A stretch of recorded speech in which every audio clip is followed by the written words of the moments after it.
사랑하는 광주교회 성도 여러분, 안녕하십니까? 오늘은 부활주일이 지난 첫 번째 주일입니다. 예배의 자리로 나오신 여러분을 진심으로 환영합니다.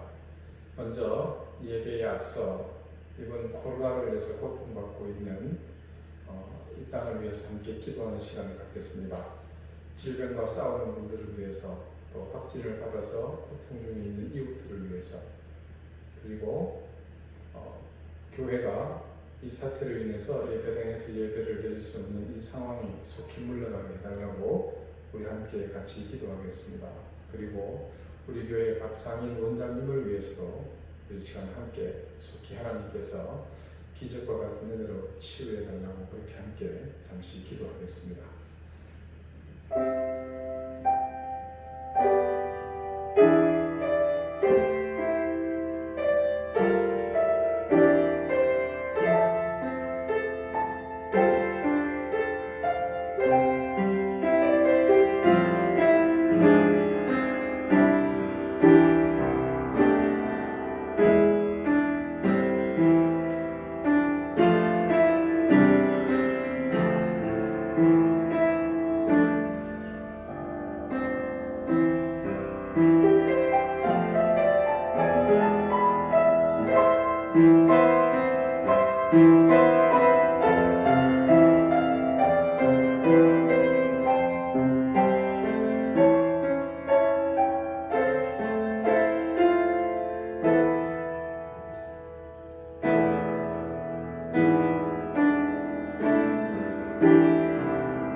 이제 우리의 마음과 정성을 다하여 하나님 앞에 예배드리겠습니다.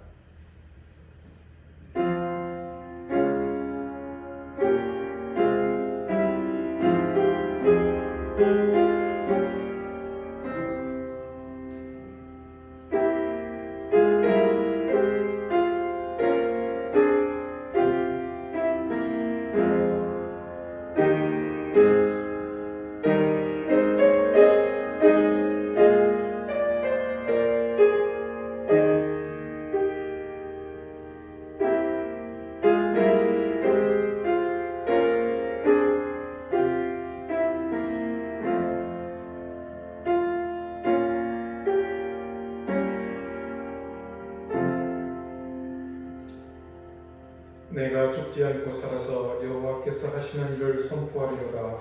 여호와께서 나를 심히 경책하셨어도 죽음에는 넘기지 아니하셨도다. 내게 의의 문들을 열지어다. 내가 그리로 들어가서 여호와께 감사하리로다.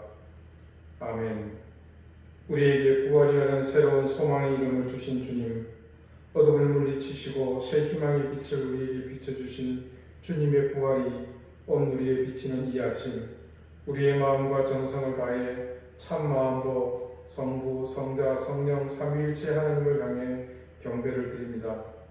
우리의 경배와 찬양 중에 임하사 영광을 받으시고 머리 숙여 주의 영광을 노래하는 우리의 심령 가운데 은혜의 담비를 내려 주시옵소서. 죄악으로 다시 어두워져 가고 있는 이 땅에 주의 자녀들이 부활의 능력으로 빛이 되게 하시고 그 빛을 비추는 모든 성도와 교회들을 위해 큰 능력을 다하여 주시옵소서. 죽음에서 부활하신 영원한 생명의 이름 예수 그리스도의 이름으로 기원하옵나이다. 아멘. 다 같이 찬송가 5장 함께 찬양하겠습니다.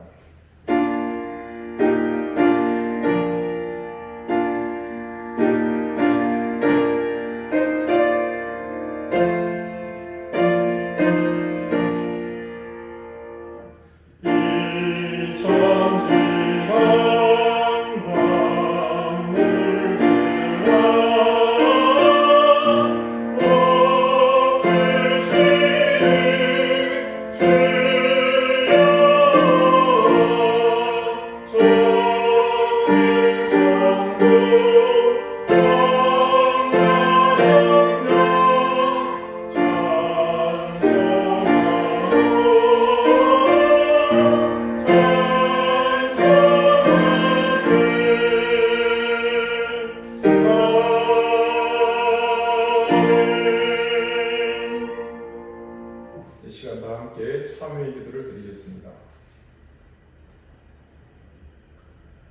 마음으로 회개하는 모든 이에게 사죄의 은총을 베푸시는 하나님, 자비로우신 하나님의 그 은혜를 의지하여 이 시간 우리의 모든 죄와 허물을 고백합니다.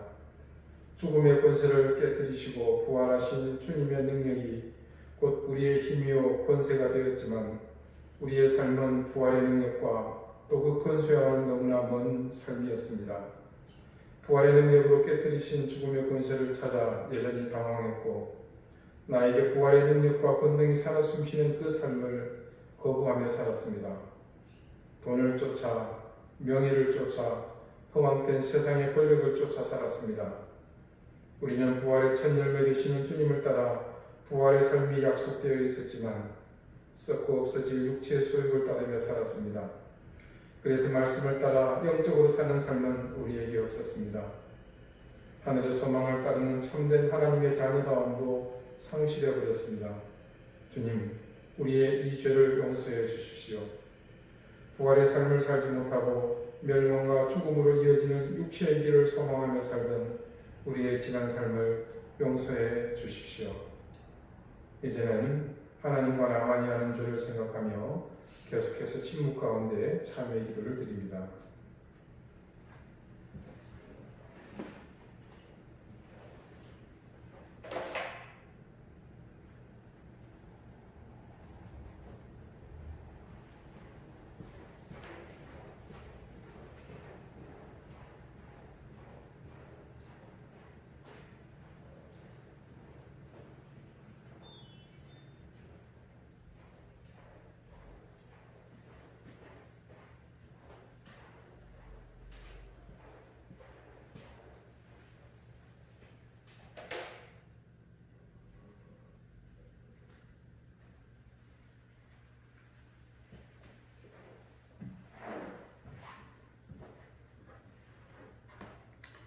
하나님께서는 자신의 부끄러운 죄를 솔직하게 고백하는 사람들에게 말씀하십니다.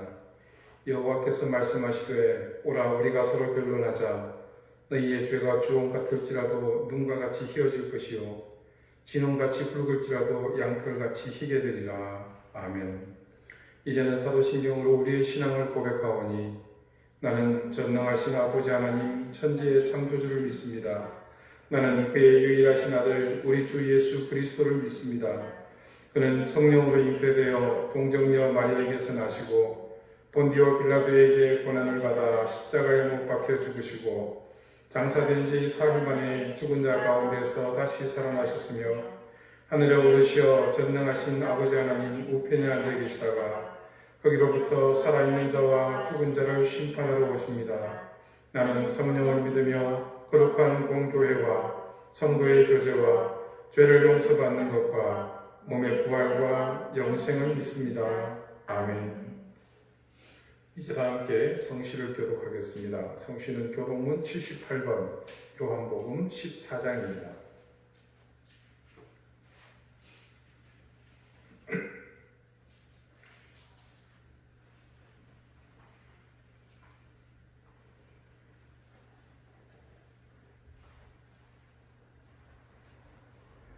너희는 마음에 근심하지 말라. 하나님을 믿으니 또 나를 믿으라. 내 아버지 집에 거할 곳이 많도다. 그렇지 않으면 너희에게 일렀으리라. 내가 너희를 위하여 거처를 예비하러 가노니 가서 너희를 위하여 거처를 예비하면 내가 다시 와서 너희를 내게로 영접하여 나 있는 곳에 너희도 있게 하리라. 내가 어디로 가는지 그 길을 너희가 아느니라. 도마가 이르되 주여 주께서 어디로 가시는지 우리가 알지 못하거늘 그 길을 어찌 알겠사옵나이까. 예수께서 이르시되 내가 곧 길이요 진리요 생명이니 나로 말미암지 않고는 아버지께로 올 자가 없느니라. 아멘. 다 같이 기도드리겠습니다. 자비로우신 주님, 주님의 은혜와 사랑을 감사드립니다. 부활의 첫 열매 되신 주님을 온 마음을 다해 경배하며 찬양합니다. 오늘 이 땅, 이 시대 가운데 어느 때보다도 부활의 능력을 우리는 기대하고 세상을 향해 우리가 하늘의 미랄이 되어 살기를 소망하는 때이지만 여전히 세상은 어둡고 또 그 어둠을 쫓아 행하는 악의 무리로 인하여 우리의 삶의 터전은 점점 위협을 받고 있습니다. 주님, 이러할 때 우리가 부활의 능력을 또 복음의 말씀을 증거하는 삶을 살 수 있도록 인도해 주시옵소서. 사람보다 물질을 사랑하며 힘과 권력을 쫓아 눈먼 인생들에게 우리의 이 부활의 소식을 통해 그들이 의와 진리의 길로 돌아오게 해 주시옵소서. 중국 우한에서 발병한 코로나 바이러스로 온 땅이 질병의 공포 가운데 빠져 있습니다. 이 두려움 속에 있는 저희를 불쌍히 여겨주시고 죽음의 권세를 이기신 그 부활의 능력으로 하나님 이 두려움과 질병을 물리치게 하시며 이 위기를 두려움 없는 우리의 부활신앙으로 하나님 물리칠 수 있도록 인도해 주시옵소서. 지난주 국회의원 선거가 끝나고 새로운 일꾼들이 선출되었습니다. 언제나 선거는 모든 유권자들을 만족시키지 못했습니다. 그러나 내 개인의 만족으로 선거의 결과를 보지 않게 하시고 공동체의 방향과 민심을 함께 보며 겸허히 수용하는 성숙한 시민의식이 우리에게 자리 잡게 해 주십시오. 국민이 만만하면 정치인은 오만해집니다. 우리가 깨어있고 높은 수준의 시민의식을 고취하면 자기 이속만 챙기는 정치인, 자신들의 당리당략에 목숨 거는 정당은 발붙일 곳이 없다는 것을 우리가 보여주게 해 주십시오. 어느 때보다도 진영 간에, 세대 간에, 또 이념의 갈등의 골이 깊어졌고 이 사회가 분열을 향해 치닫고 있는 이때에 이번에 선출된 일꾼들은 이런 민심을 잘 헤아리게 하시고 분열과 갈등을 주장하는 그런 국민적 소모와 대립을 조금이나마 불식시키며 이전 세대의 인습에 얽매이지 않는 명예와 신뢰를 존중하는 그런 정치인들이 되게 해 주십시오. 하나님, 우리가 주님의 자녀로 이 땅의 빛과 소금이 되어 하나님의 은혜의 빛을 세상에 비추는 인생들이 되기를 원합니다. 세상은 우리를 향해서 여전히 많은 기대와 또 희생을 요구하고 있지만 우리는 여전히 우리만을 위한 복음과 우리만을 위한 교회, 우리만의 하나님을 쫓아 살고 있습니다. 주님, 이제는 우리가 이전에 그런 이기적이고 우리만 알았던 그런 개인적 신앙에서 벗어나 주님께서 남을 위해 헌신하며 희생하며 양보하고 손해보는 일을 하셨던 것처럼 우리도 주님의 그 삶을 따라 살게 해주시기를 기도합니다. 주님, 이 주간 우리가 더욱 부활하신 주님의 이름을 증거하고 세상을 이겨나가는 한 주가 되게 해주십시오. 이 승리의 행진은 우리의 인생을 통틀어서 항상 거침없이 진행되어야 할 것임을 분명히 깨닫게 해주시고 우리가 주님의 자녀로서 이런 걸음을 통해 세상의 어둠과 흑암을 물리치고 나가는 권세 있는 주님의 자녀가 되게 해주시기를 기도합니다. 주님, 우리 예배를, 우리 교회를 기억해 주십시오. 우리 교회에 사랑하는 교우들을 하나님께서 굳건히 붙잡으시고 이 어려운 때에 흔들림 없는 신앙으로 하나님 앞에 굳건히 서게 하시며 이 시대적 사명 속에서 우리의 기도의 사명이 결코 가볍지 않음을 함께 인지하며 하나님 앞에 신실히 엎드려 기도하는 교우들 되도록 인도해 주시옵소서. 특별히 주님, 우리 박상인 원장님을 기억해 주십시오. 하나님, 연약한 육신 가운데 지금 감당하기 어려운 질고로 고통받고 있사오니 사랑하는 귀한 아들이 하나님 만져주시는 그 은혜의 손길, 치유의 손길을 통해서 속히 회복하도록 인도해 주시옵고 바로 어깨는 그 곁을 지키고 있는 우리 조선의 집사님에게 하나님께서 믿음의 담대함을 주시고 하나님을 의지하고 끝까지 이 일을 잘 감당해 나갈 수 있도록 하나님 은혜를 주시기를 기도합니다. 주님, 이제 말씀 앞에서는 우리를 주님께서 굳건히 붙드시고 성령께서 우리의 마음을 주장해 주셔서 우리 속에 있는 교만하고 편협한 또 이기심과 교만을 모두 버리게 해주셔서 겸손하고 겸허한 마음으로 주님의 음성을 듣고 그 말씀을 통해서 이 하루를 또 이 한 주간을 살아가기를 다짐하는 시간이 되게 해 주옵소서. 예수 그리스도 이름으로 감사하며 기도드리옵나이다. 아멘.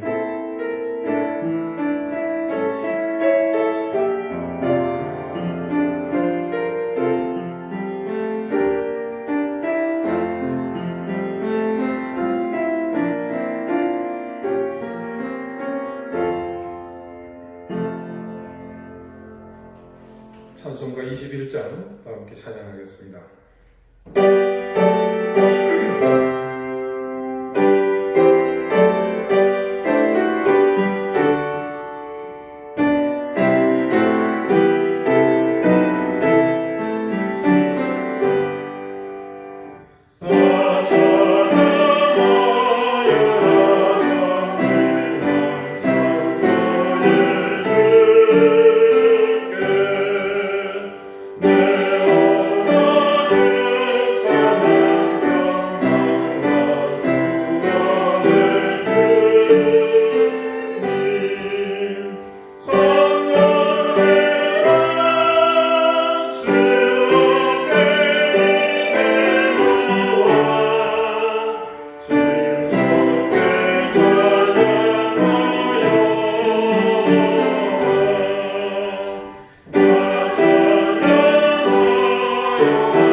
구약 성경 룻기 1장 22절 말씀입니다. 구약 402페이지입니다.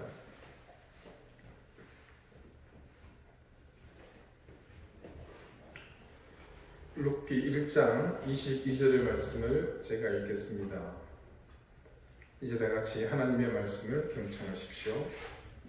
나오미가 모압 지방에서 그의 며느리 모압 여인 룻과 함께 돌아왔는데 그들이 보리 추수 시작할 때에 베들레헴에 이르렀더라. 아멘. 하나님께서 이 말씀으로 우리에게 은혜 주시기를 원합니다. 오늘은 보리 추수 시작할 때라는 제목으로 하나님의 말씀을 증거하겠습니다.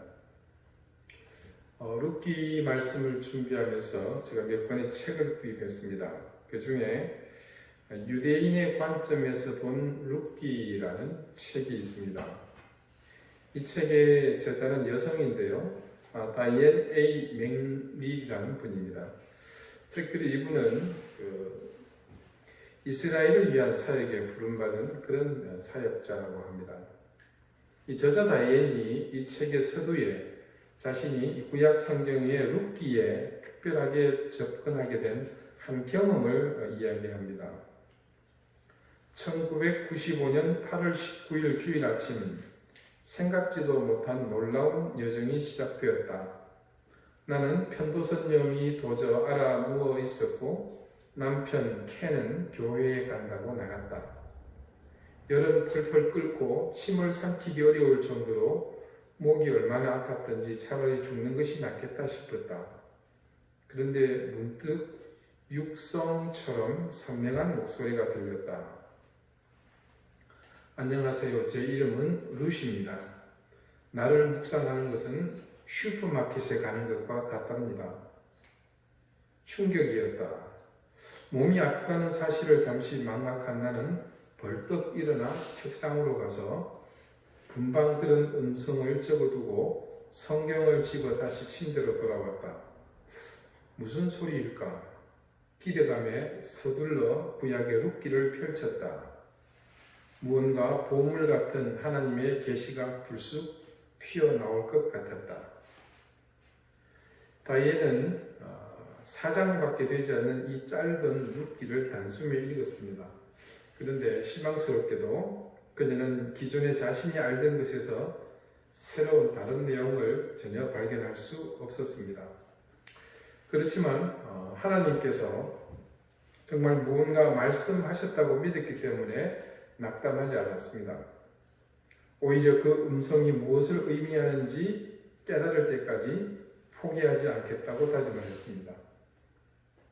그리고 그 후 이 다이앤은 몇 달간 구할 수 있는 모든 번역본을 구하여 룻기를 읽었지만 여전히 예전에 자신이 알던 내용과 다른 내용은 어디에도 없었습니다. 주석, 논문, 심지어 성경 사전을 뒤져봐도 마찬가지입니다. 그러던 중 다이앤은 그 음성의 의미를 다시 처음부터 새롭게 접근하기 시작했습니다. 그때 그녀의 머릿속에서 슈퍼마켓이라는 단어가 인상적으로 떠올랐습니다.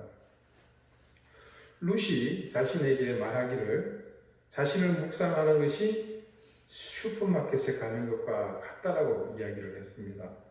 그래서 그 의미에 집중해 보았습니다. 그러다가 그녀는 무작정 자신의 단골 슈퍼마켓에 전화를 걸어서는 그곳에 진열된 상품이 몇 가지나 되냐고 물어보았습니다. 별 기대 없이 던진 질문이었는데 이런 대답이 돌아왔습니다. 보통 때는 3만 종류 정도가 되는데 명절 때는 5만 개 정도까지 되기도 합니다. 그녀는 순간 귀를 의심했습니다. 손바닥만한 슈퍼마켓에서 그렇게 많은 상품을 파는 줄은 꿈에도 몰랐던 것입니다. 전화를 끊고 부엌으로 가서 집에 있는 물건의 종류를 세어보았습니다. 그리고 잠깐 계산을 해보았더니 이런 결과가 나왔습니다. 자신의 집에 그 슈퍼마켓에서 구입한 것이 500가지가 채 안 됐습니다. 그렇다면 3만 가지를 기준으로 놓고 보니까 채 2%도 되지 않는 극소량이었습니다. 거기서 좀 더 많이 구입한다고 하더라도 최대한 자기 집에서 수용할 수 있는 범위는 슈퍼마켓에서 가지고 있는 상품의 5% 내외였습니다. 실제로 자신이 구매 가능한 물건의 숫자에 비해 자신이 소유하고 있는 것은 너무나 적은 양이었습니다. 그리고 그제야 하나님께서 룻기에 대해서 무슨 말씀을 하고 싶으셨는지 그녀는 이해가 되었습니다. 쇼핑할 때 대부분 습관처럼 항상 같은 코너에서 같은 물건을 집어오는 고정된 틀에서 벗어나지 못하듯 룻기를 읽을 때도 자신은 항상 같은 것만 집어왔던 것입니다. 늘 익숙한 관점으로만 읽어왔기에 룻기가 내포한 심오한 진리를 깨닫지 못했던 것입니다. 진리의 보물은 항상 그곳에 있지만 익숙한 영역을 넘어 모험을 떠날 때에만 그것은 내 것이 되는 법입니다. 낯선 코너에서 생소한 물건을 집어 직접 사용해 봐야 합니다. 자신의 쇼핑 패턴을 바꿀 때에 그 물건들이 나에게 소용이 있는 것이죠. 이 슈퍼마켓의 물건이 보통 때는 3만 가지지만 명절에 5만 가지로 늘어나는 것처럼 이 룻기 역시 패턴을 바꿔서 어떤 새로운 창을 통해서 봐야 한다는 것을 깨달았습니다. 그리고 그녀가 이 룻기에서 발견한 그 새로운 패턴, 새로운 창은 바로 이스라엘의 절기였습니다. 구약의 율법에 따르면 모든 유대인 남성이 이스라엘의 수도인 하나님의 성전이 있는 예루살렘으로 올라가야 하는 3번의 절기가 있습니다. 이스라엘의 남성은 반드시 지켜야 하는 율법의 의무 조항입니다. 유대인들이 예루살렘에 가야만 하는 이 3 절기는 각각 오순절과 유월절과 오순절 그리고 초막절 이 3 명절입니다. 이른바 이것을 일컬어서 이스라엘의 3대 명절이라고 합니다. 6월절 다음부터 누룩을 넣지 않는 떡을 먹는 7일간의 무교절이 시작이 됩니다. 그렇게 무교절 후 첫 안식일이 지나고 그 주의 첫째 날을 초실절이라고 합니다. 이날에는 제사장들이 곡식단을 흔들어 바치는 요제를 드리게 되는데 이 초실절 제사를 드리고 나야 그때부터 비로소 보리와 밀을 수확할 수 있다고 합니다. 그러니까 그 해에 농사지은 보리와 밀 중에서 가장 좋은 것을 베어다가 그것을 하나님 앞에 제사로 드리는 거죠. 그러니까 50일간은 7주를 얘기합니다. 초실절부터 7주간 이 기간에 보리 수확이 대체로 끝이 납니다. 그리고 그 기간의 마지막 날이 오순절입니다. 그러니까 초실절과 오순절은 이 보리와 밀의 추수와 아주 밀접한 관계가 있는 것을 알 수 있습니다. 그리고 그 후 유대력으로 7월 15일 정도가 되면 초막절을 지키게 되는데 이때는 광야로 나가서 텐트를 치면서 거기서 사는 겁니다. 오늘 말씀은 바로 이 시기에 맞물려 있는 한때를 우리에게 말하고 있습니다. 오늘 말씀의 제목과 같이 그때는 바로 보리 추수할 때입니다. 그러니까 적어도 오늘은 유대의 3대 절기 중 그 첫 번째인 유월절 즈음이라고 봐야 하겠습니다. 이스라엘에서 많은 절기가 있지만 특별하게 3대 절기라고 주요 절기로 구분 짓는 이유는 다름 아닌 이 명절에는 필히 남자들이 예루살렘 성전을 순례를 해야 되기 때문에 그렇습니다. 물론 이 시대는 성전이 지어지기 전입니다. 그래서 그 당시에는 회막에 갔을 것으로 추정이 됩니다.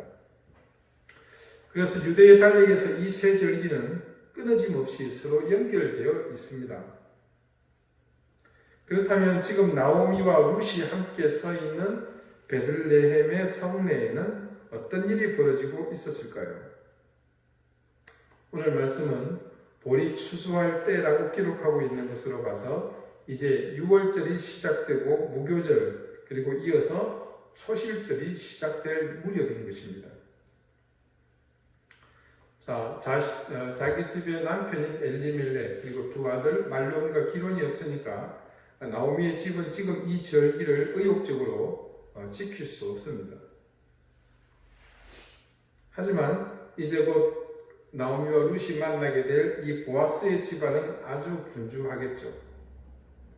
건실하고 경건한 유대인 베들레헴의 유지인 이 보아스는 6월절을 지키기 위해서 이미 예루살렘 순례길을 떠났을 것입니다. 성지에 가보시면 아시겠지만 베들레헴과 예루살렘은 지척입니다. 도보로 갔을 때 한나절 정도면 충분히 갈 수 있는 거리입니다.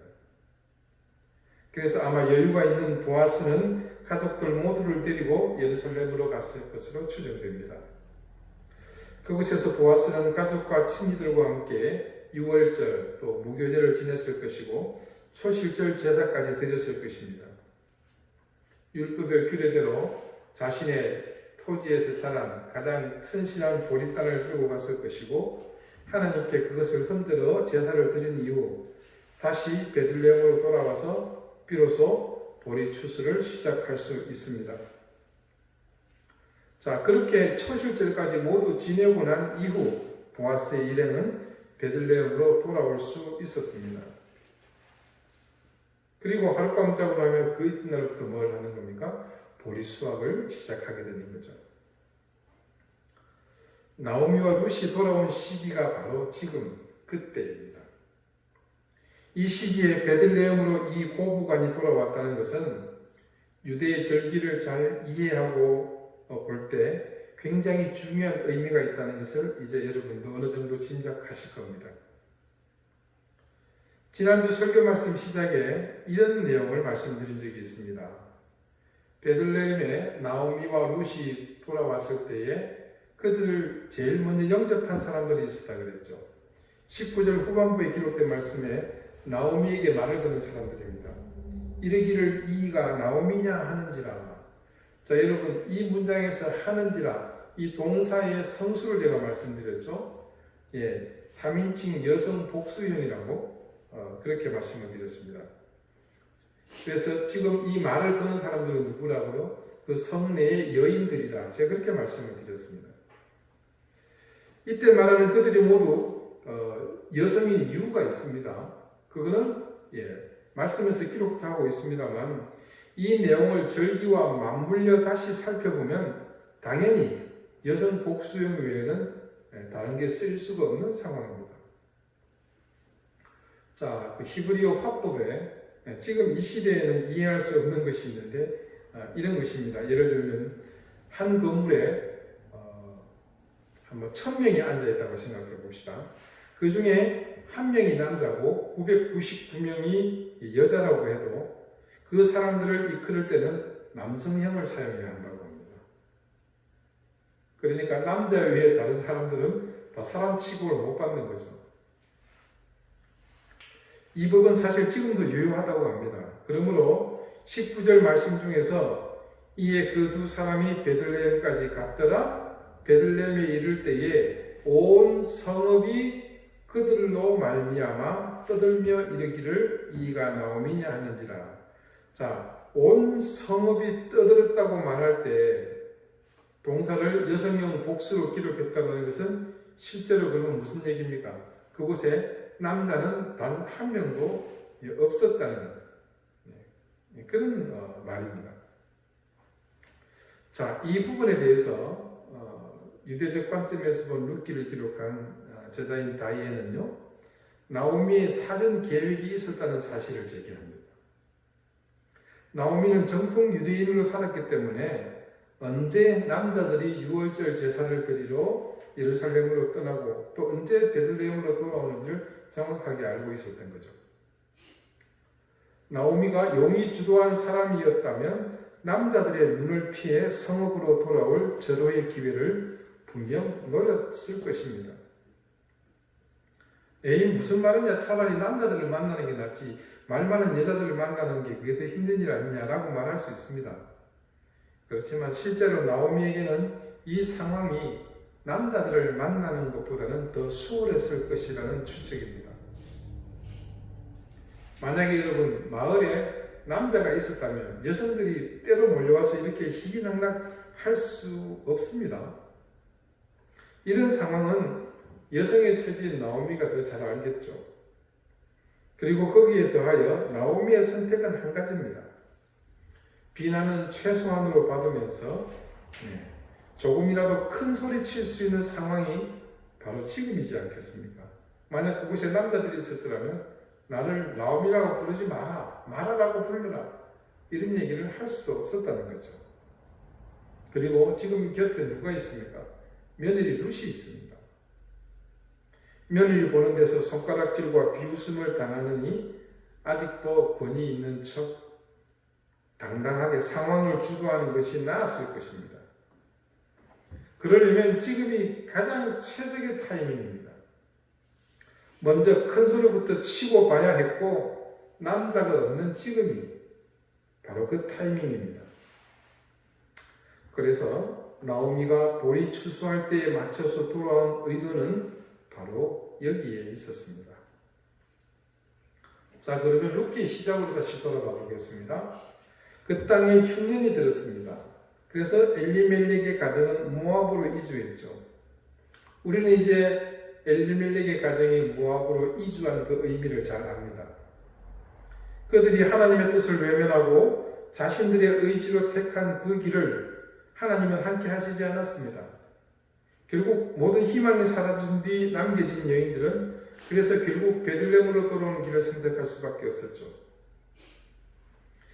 이 모든 선택의 키를 쥐고 있는 나오미가 귀향을 결정할 수 있었던 중요한 원인은 1장 6절에서 증거하고 있는 바로 그 사실 때문이었죠. 뭡니까? 여호와께서 자기 백성을 돌보시사 그들에게 양식을 주셨다 함을 듣고, 기억하시겠습니까? 베들레헴에 하나님께서 양식이 있게 하셨다는 거죠. 그 땅에 기근이 그쳤기 때문입니다. 그래서 먹을 것이 있는, 이름 그대로 떡집, 양식이 있는 집이 베들레헴이 되었다는 그 소식을 들었기 때문이라고 말씀드렸습니다.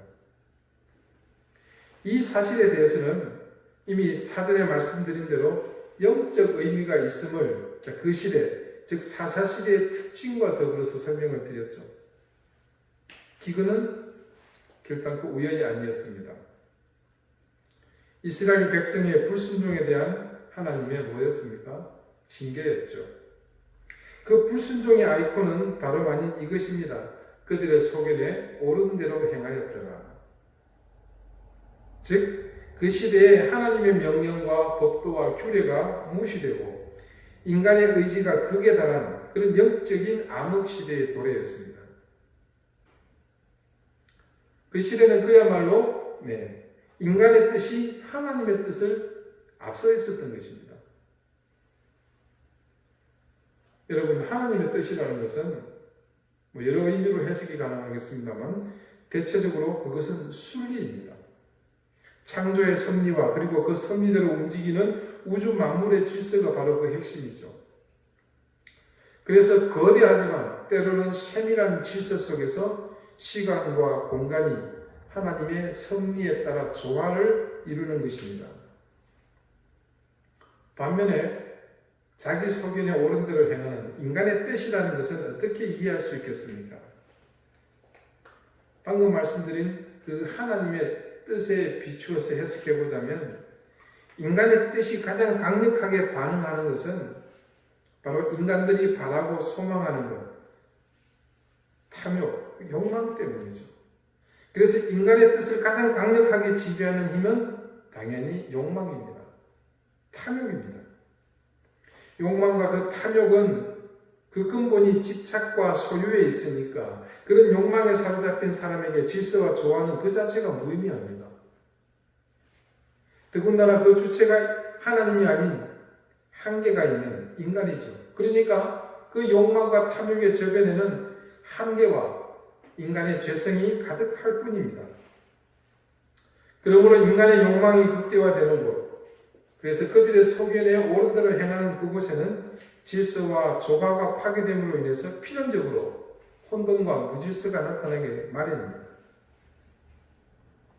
자기 소견에 옳은 대로 행하였더라, 즉 인간의 의지가 극대화되어 나타났던 사사시대는 그야말로 하나님의 의지와 인간의 죄성이 여과 없이 충돌하고 있는 그런 현장이었습니다. 그런 의미에서 볼 때 엘리멜렉의 가정은 이 시대의 전형적인 예표라고 할 수 있겠습니다. 자, 이들은 자신들의 이름까지 하나님 중심으로 지어졌음에도 불구하고 그들은 하나님의 다스림을 거부하고 모압으로 이주해버리지 않았습니까? 그런데 그 인간의 의지가 하나님에 의해서 꺾였습니다. 자기 속에는 옳다고 생각하여 그대로 선택하고 행한 결과 어떻게 됐습니까? 그건 파멸이었습니다. 이 파멸은 순리를 거스르고 죄의 길을 선택한 그들에게 임한 하나님의 간섭으로 나타난 결과였습니다. 오늘 그런 나오미가 룻과 함께 돌아온 이 베들레헴의 들판에는 그들이 이곳을 떠날 때와 다른 중요한 한 가지 차이점을 볼 수가 있죠.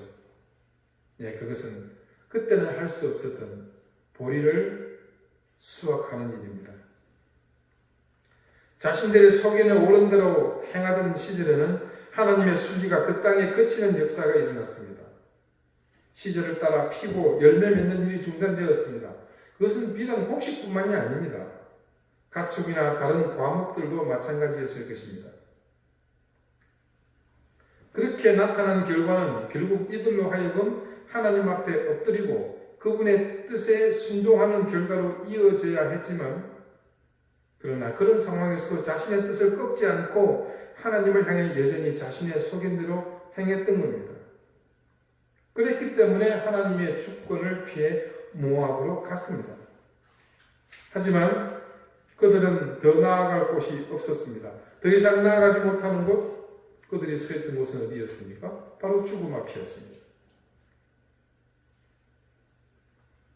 오늘 베들레헴 성읍에 집도 절도 없이 빈털터리가 되어 하나님을 원망하고 서 있는 나오미가 바로 그 소견대로 행한 사사시대 인생들의 마지막 모습이었던 것이죠. 그런데 말입니다. 그렇게 하나님의 뜻을 외면하고서 자신의 속인에 옳은 대로 행하며 살았던 그 나오미가 돌아온 그 시점에 그렇게 비었던 베들레헴의 빈들에 하나님은 추수할 보리가 나게 하셨습니다. 무슨 뜻이겠습니까? 지금 그 베들레헴 들판에 연걸어서 추수할 때를 기다리는 그 보리는 그냥 단순한 보리가 아니었습니다. 지금 추수를 기다리는 그 보리는 하나님이 나오미와 룻을 향해 무언가를 이제 시작하시려는 의지를 보여주신 현장이었던 것입니다. 여러분, 지난주 말씀을 다시 한번 기억해 봅시다. 우리는 아직 스스로 마라라고 불리기를 자청하는 나오미의 인생에 하나님이 본격적으로 간섭하시지 않고 있다는 사실을 알았죠. 그녀의 인생 후반전에 하나님은 개입조차 아직 하지 않으셨다고 말씀드렸습니다. 그런데 오늘 하나님은 그 베들레헴의 들판에 푸르름을 넘어서 황금빛으로 물들어 보는 이로 하여금 행복한 미소를 짓게 하는 보리밭을 이제 나오미에게 보여주고 계십니다. 그 들녘은 나오미가 떠날 때는 생명이 사라진 황량한 들판이었을 뿐입니다. 그런데 그곳이 이제 다시 돌아와 보니 잘 익어서 추수를 기다리는 황금빛 보리로 가득 차 있습니다. 나오미가 불평하느라, 자신의 팔자를 원망하느라 미처 보지 못했던 하나님의 손길이 때마침 그녀가 돌아온 그 시점에 그녀의 인생 여정 앞에 황금빛으로 물든 보리밭으로 기다리고 있었습니다. 결국 나오미는 늘 그래왔던 것처럼 자기 소견에 옳은 대로 결정하고 남자들이 모두 예루살렘으로 떠나고 여자들과 아이들만 있는 시점에 자신은 치밀하게 계산해서 맞춰서 돌아온 것이었지만 하나님은 그들의 귀향을 위해 모든 것을 준비하고 계셨습니다. 그리고 보리 추수와 함께 이제 스스로 자신의 인생을 마라의 상태로 인식하고 포기하고 있는 나오미와 그녀의 며느리 루스의 인생에 서서히 하나님은 그 자비로우신 손길을 들이우려고 하십니다. 추수를 기다리는 베들레헴의 보리밭, 그곳은 바로 그런 하나님의 손길을 상징하는 은혜의 현장이었던 것이죠. 사랑하는 여러분, 하나님은요, 우리의 인생을 향해 그 여정의 끝에 늘 이와 같은 황금빛 보리밭을 예비하시는 분이십니다. 비록 우리가 성숙하지 못해서 때로는 성급하게 욕망만을 앞세워 실수하고 실패하고 넘어지지만 하나님은 그런 우리의 허물과 실패에도 불구하고 우리를 궁극적으로 살리실 보리밭을 예비하시는 분이십니다. 그런 여러분, 지금 여러분의 실패에 불안해하지 마십시오. 모든 상황과 여건이 여러분을 옥죄어 온다고 해서 결코 좌절하지 마십시오. 심지어 내 욕심 때문에 일을 그르치고 잘못 선택했다고 해서 스스로를 자책하지도 마십시오. 내가 완벽해야 하고 실수해서는 안 되며 언제나 올바른 선택을 해야만 한다면 우리에게 왜 하나님이 필요하겠습니까? 그런 인생은 하나님이 필요 없습니다. 지금 이 순간도 우리 하나님은 나의 실패와 실수, 내 욕망으로 인해 잘못 선택한 모든 순간들을 다 아시고 그럼에도 불구하고 우리를 위한 은혜와 자비의 보리밭을 준비하십니다. 그러므로 우리가 있어야 할 자리는 결코 비난받는 자리가 아닙니다. 상처로 인해 아픔을 느끼는 그런 자리, 실패 때문에 절망해야 하는 자리도 결코 우리의 자리가 될 수 없습니다. 우리의 모든 형편을 모두 아시는 주님께서 상처와 절망, 두려움에 쌓인 우리를 건져주시기 위해서 예비하신 추수를 기다리는 은혜의 보리밭이 있을 뿐입니다. 오늘 주님은 여러분의 한숨과 눈물을 다 알고 계십니다. 여러분의 실패와 여러분의 선택이 그것이 여러분을 어떻게 만들어가고 있는지 그 상황을 모두 아시는 분이십니다. 그래서 그 하나님은 그 길로 가야만 하는 여러분을 내버려 두시는 것이 아니라 오늘 나오미가 돌아온 그 베들레헴 들판에 황금빛 보리를 준비하셨듯이 우리의 인생 여정 가운데 실패의 그 자리에 우리가 눈을 들어 볼 수 있는 그곳에 하나님께서는 저와 여러분을 위한 놀라운 은혜의 보리밭을 준비하십니다. 기도드리시겠습니다. 하나님께서 우리의 인생을 위해 회복의 자리를 예비하심을 감사드립니다. 비록 인생이 유한하고 불완전하여 실패와 실수로 점철되었다고 하더라도 하나님은 우리를 받아주시는 분이심을 믿습니다. 때로 우리의 모든 삶을 송두리째 뒤덮고도 남을 욕망에 이끌리는 추악한 죄인의 모습을 가지고 산다고 하더라도 우리를 끝까지 포기하지 않으시고 나오미를 추수할 보리밭이 있는 베들레헴으로 인도하셨듯이 오늘 우리의 인생도 그같이 인도하실 것을 믿습니다. 실패와 실수, 잘못된 선택으로 절망과 저절 속에 있는 우리 모든 인생을 하나님은 불쌍히 여기시며 선하고 의로운 길로 인도하시며 회복하실 것을 또한 믿기에 우리의 연약함과 불완전함에 실망하지 않을 것이며 부족하나마 말씀 앞에 순종함으로 더욱 크고 귀한 하나님의 손길에 붙잡히기를 원하는 우리를 주님께서 강한 팔로 인도해 주실 것을 믿습니다. 주님, 우리를 이끌어 주십시오. 예수 그리스도 이름으로 기도드립니다. 아멘. 543장 함께 찬송하겠습니다. 어려운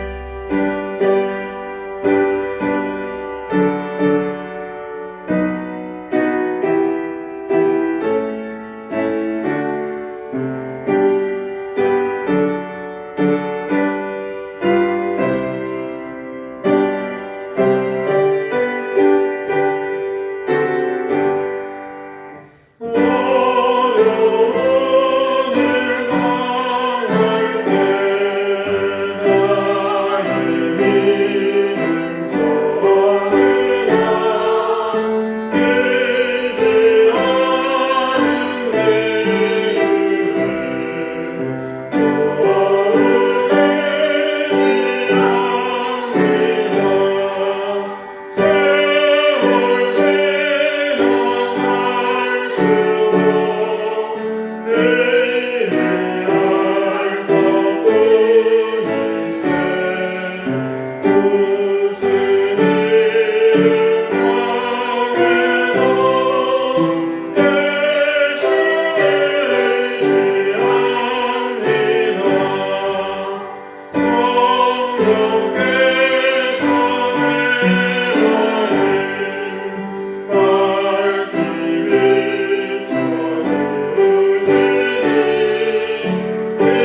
자비로우신 하나님, 우리에게 베푸신 은혜와 사랑을 감사드립니다.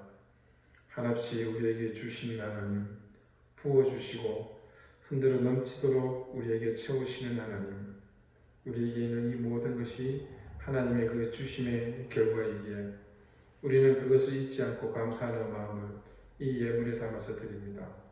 하나님의 것임을, 모든 것이 하나님으로부터 왔음을 구분하여 드리는 이 예물 가운데 담아 드리오니 하나님 기쁘게 받아 주시옵소서.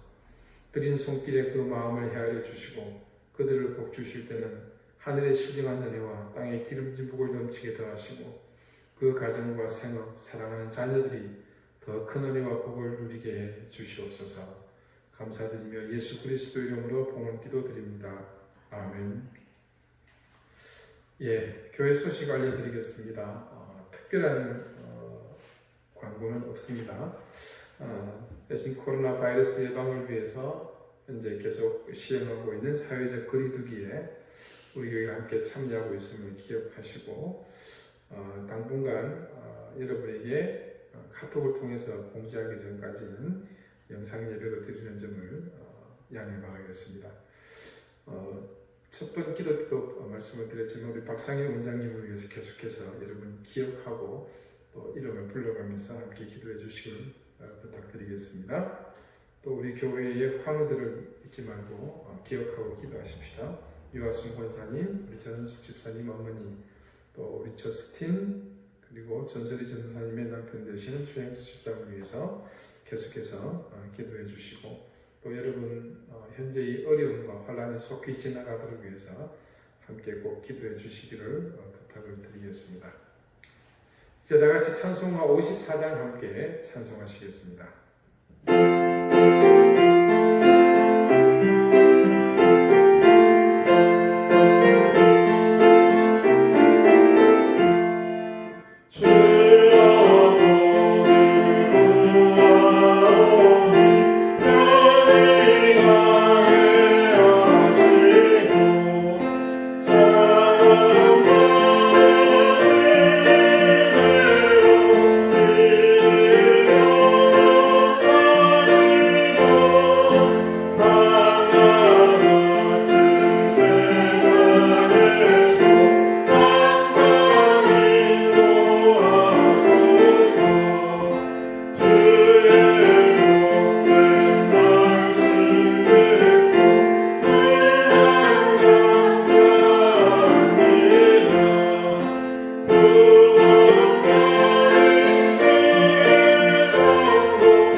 이제는 예수 그리스도의 은혜와 하나님의 사랑과 성령의 교통하심이 절망과 실패, 하나님을 향한 원망으로 시리 가운데 빠졌던 나오미에게 하나님은 그녀의 인생을 회복시킬 황급빛 보리밭을 준비하셨듯 우리의 실패와 좌절, 불의한 선택으로 인해서 넘어진 우리를 위해 쓰러진 우리를 위해 주님께서 다시 일으키시기 위한 우리 인생의 보리밭을 예비하심을 기억하며 그 주님의 손에 이끌리기를 소망하는 우리 사랑하는 방주교의 모든 성도들 머리 위에 병상에서 극한의 고통 속에서 치유를 받아보며 하나님의 손길을 기다리고 있는 우리 박상희 원장님과 조선희 집사님 머리 위에 그리고 코로나19로 인해서 고통받고 있는 이 땅의 모든 하나님의 사랑하는 사람들 또 질고로 고통받는 두려움 속에 들고 있는 모든 이들 머리 위에